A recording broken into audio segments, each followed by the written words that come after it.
હાલો મિત્રો, મારું નામ અનુ છે.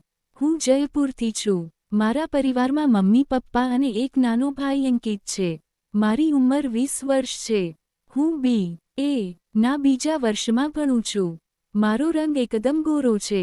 મારા પપ્પા વેપારી છે અને કામના લીધે બહાર રહે છે. મારી મમ્મી સરકારી શિક્ષિકા છે અને ટ્યુશન પણ કરાવે છે. તેમને શાળાના કામ માટે બહાર જવું પડતું હતું. મારો ભાઈ બી.એ. ના પ્રથમ વર્ષમાં છે. તેનો એક મિત્ર રાહુલ છે. તે ખૂબ જ શક્તિશાળી અને થોડો ગુંડા જેવો છોકરો છે. કોલેજમાં બધા તેનાથી ડરે છે. હું, અંકિત અને રાહુલ, અમે ત્રણેય સાથે કોલેજ જઈએ છીએ અને આવીએ છીએ. મને રાહુલ ઘણો ગમતો હતો. તે મને જોતો રહેતો અને હું તેની નજરને વાંચતી રહેતી. હું પણ તેને ઈશારા કરવાનો કોઈ મોકો છોડતી નહીં. એક દિવસ અંકિતે મને પૂછ્યું કે શું તું રાહુલને પસંદ કરવા લાગી છે? મેં કહ્યું, કેમ પૂછે છે? તેણે કહ્યું કે રાહુલ સારો છોકરો નથી. મેં કહ્યું, મારે તેની સાથે લગ્ન નથી કરવા. તે સમજી ગયો અને બોલ્યો, ઓહ, એટલે તેને ફક્ત ટાઈમપાસ સમજે છે. હું હસી અને કહ્યું, હા, તું સાચો સમજ્યો. એક દિવસ કોલેજમાં એક કાર્યક્રમ હતો. તે દિવસે હું મિની સ્કર્ટ પહેરીને કોલેજ ગઈ હતી, જે ઘણો ઊંચો હતો, અને ટોપ પણ ખુલ્લા ગળાનો હતો. આ સાથે મેં અંદર કંઈ પહેર્યું ન હતું. કાર્યક્રમ સારી રીતે પત્યો અને હું પાછી ફરવા લાગી. ત્યાં અંકિત અને રાહુલ મારી રાહ જોઈ રહ્યા હતા. રાહુલ મને જોઈને મારા ભાઈને કહ્યું, અરે વાહ, તારી બહેન તો આ ડ્રેસમાં જબરદસ્ત લાગે છે. મારો ભાઈ રાહુલથી ડરતો હતો, અને તે મારી વાત જાણતો પણ હતો, તેથી તે કંઈ બોલ્યો નહીં. મેં રાહુલની વાત સાંભળી લીધી હતી અને તેને જોઈને થોડું હસી દીધી. રાહુલ પણ મને હસતી જોઈને બોલ્યો, શું થયું અનુ, તું કેમ હસી રહી છે? મેં કહ્યું, મેં તારી વાત સાંભળી તો છે, પણ બરાબર સાંભળી નથી.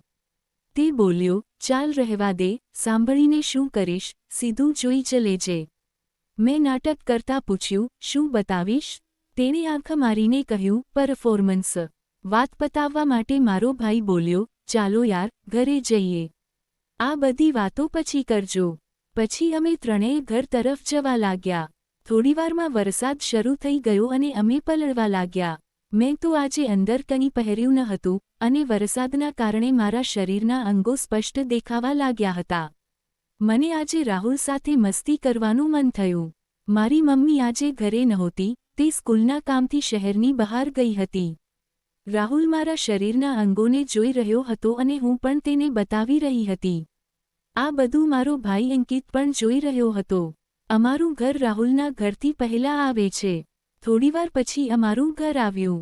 રાહુલે કહ્યું કે તે અહીં જ થોડીવાર રોકાઈ જાય છે, વરસાદ ખૂબ તેજ થઈ રહ્યો છે. આ કહીને રાહુલ પણ અમારા ઘરે જ રોકાઈ ગયો. મેં જોયું કે સવારે જે કપડાં સૂકવા નાખ્યા હતા, તે બધા પલળી ગયા હતા, અને મેં જે પહેર્યા હતા તે પણ પલળી ગયા હતા. મેં મારા શરીર પર એક ટોવેલ લપેટી લીધો. અંકિતને ઠંડી લાગવા લાગી. જ્યારે મેં તેના માથા પર હાથ મૂક્યો, તો તેને તાવ જેવું લાગી રહ્યું હતું. મેં બધા માટે ચા બનાવી અને અંકિત માટે તાવની ગોળી લાવીને આપી. ગોળી અને ચા લઈને તે તેના રૂમમાં જઈને સૂઈ ગયો. હું અને રાહુલ હોલમાં બેસીને ટીવી જોઈ રહ્યા હતા. હું જાણી જોઈને રાહુલની નજીક બેસી ગઈ. થોડીવાર પછી રાહુલે મને પૂછ્યું કે શું અંકિત સૂઈ ગયો છે? મેં કહ્યું, હા, કેમ, શું ઈરાદો છે? તેણે પોતાના ઈશારાથી સમજાવ્યું. મેં પણ કહી દીધું, ચાલ, પછી મારા રૂમમાં. અને મેં તેનો હાથ પકડ્યો અને તેને મારા રૂમમાં લઈ ગઈ. ત્યારબાદ રાહુલ સાથે 2 કલાક મસ્તીનો ખેલ ચાલ્યો. પછી વરસાદ બંધ થઈ ગયો અને રાહુલ ચાલ્યો ગયો. આ પછી જ્યારે પણ મોકો મળ્યો, હું રાહુલ સાથે આ રમત રમતી હતી. જો તમને મારી વાર્તા પસંદ આવી હોય, તો વિડીયોને લાઇક જરૂર કરજો અને ચેનલને સબસ્ક્રાઇબ જરૂર કરજો.